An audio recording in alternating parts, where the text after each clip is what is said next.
Сәлем достар, сіздермен бірге мен онлайн ұстаз болып және маркетинг нөлден бастап үйрен курстарының авторы Муслим Муса. Біздер бүгін Acer Nitro 5 ноутбугын распаковка жасаймыз. Ал ендеше кеттік. Acer Nitro 5 ноутбугы коробкасы өте әдемі екен.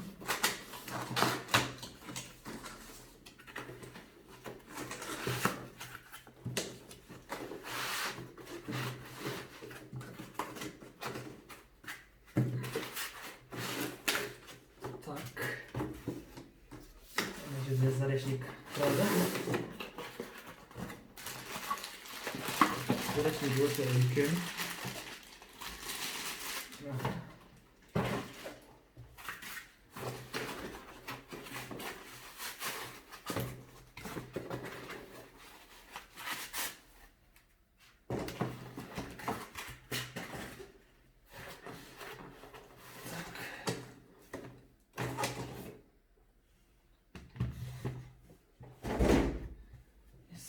Nitro 5 ноутбуга.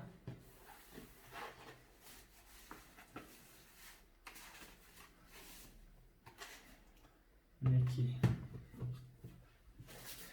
Acer Nitro 5 ноутбугы бұл игровой ноутбук болып есептелінеді. Характеристикасын қысқаша айта кетсем, оперативный памяті 16 гигабайт, объем встроенный память 512 SSD және қосымша 1 терабайт HDD, және бұның процессоры AMD Ryzen 5 3550H, ал видеокартасы GeForce GTX 1650 4 гигабайт. Так, жалпы осы. Дизайнын көрейік жалпы. Мына жерде USB 2.1. Так, мынау бізде охлаждениелер өте жақсы. USB 3.2, USB Type-C. Яғни интернет проводной, HDMI бар екен. Подсветка клавиатурасы бар дейді, соны тексерейік. Неке басты қызыл түспен жанды. Подсветка клавиатурасы істеп тұр. Өте жақсы ноутбук, качественный. Бұл ноутбук жалпы универсальный ноутбук болып есептелінеді. Егер сіз маркетолог болсаңыз, немесе программист болсаңыз, дизайнер болсаңыз, әлде мұғалім, оқушы, студент болсаңыз, бұл ноутбук сізге қолдануға жарайды. Жалпы негізі ноутбуктар әртүрлі класстарға бөлінеді.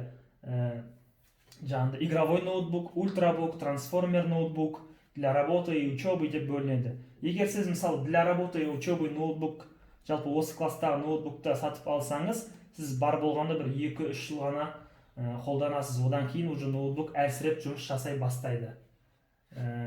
Ноутбук уже әлсіреп жұмыс жасай бастайды. Ал егер жаңа ультрабукты немесе трансформер ноутбук, сол класстағы ноутбуктарды алсаңыз, олар кішкене жұмыс істеген кезде қатты қызып кетеді.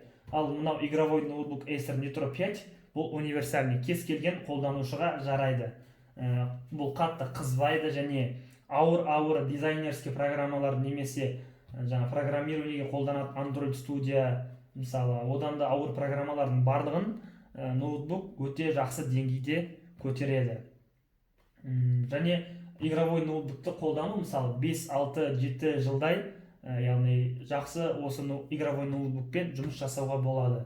Және бұл жұмыс жасаған кезде қатпайды. Ал басқа ноутбуктар, жаңа для работы и учеба немесе ультрабук деген сияқтылар, олардың кішкене характеристикалар әлсіздеу болып келеді. Және де көптеген мысалы программаларды ашып бастаған кезде ноутбук қатып жұмыс жасайтын болады. Ал бұл игровой ноутбукта SSD орнатылған себепті ноутбук қатпай жұмыс жасайды. Естеріңізде болсын, ноутбук аларда міндетті түрде оның азуы 16 гигабайт болу керек.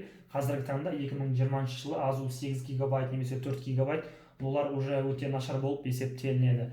Және міндетті түрде оның ішіндегі яғни жаңа жесткий дискі SSD болуы тиіс. Егер HDD болса, компьютер қосылған кезде өте ұзақ қосылады және ноутбук кішкене нашар жұмыс жасайды. Ал SSD болса, ноутбук какой-то 5 секундтың ішінде қосылады. Как сотка сияқты жұмыс жасайды дегім келді. Жалпы осы, сіздермен бірге болған Муслим Муса. Видео ұнаса лайк басыңыз, коммент қалдырыңыз, біздің каналға тіркеліңіз.